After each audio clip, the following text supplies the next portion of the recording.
C'est une protéine qu'on trouve dans différentes céréales, notamment dans le blé, dans le seigle, dans l'orge, un petit peu dans le kamut, dans l'épeautre et un petit peu aussi dans certaines variétés d'avoine. On va trouver ça dans le pain, les pâtisseries, les pâtes brisées, les fonds de tarte, les produits préparés, les gâteaux, biscuits, etc.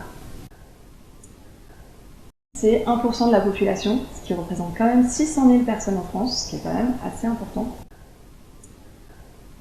Des douleurs intestinales et abdominales très intenses, des fortes diarrhées, des vomissements, donc avoir des grandes fatigues, des états d'anémie chronique, et puis voilà, divers problèmes de peau. Il y a des analyses qui peuvent être faites en laboratoire, mais aussi par une biopsie de l'intestin. Et ça, la sensibilité au gluten, c'est quelque chose de très commun, de très classique. On parle même de... aujourd'hui, on avance des chiffres de 30% de la population, donc c'est assez important.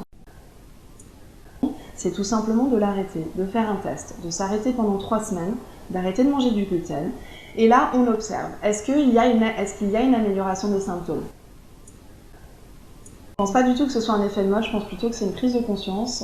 Je pense que c'est un sujet qui est présent depuis un bon bout de temps et justement, depuis que notre alimentation a changé, qu'aujourd'hui nous mangeons essentiellement des plats voilà, tout préparés avec beaucoup de produits industrialisés, raffinés, issus de l'industrie agroalimentaire. Il faut savoir que le blé d'aujourd'hui n'a rien à voir avec le blé d'autrefois.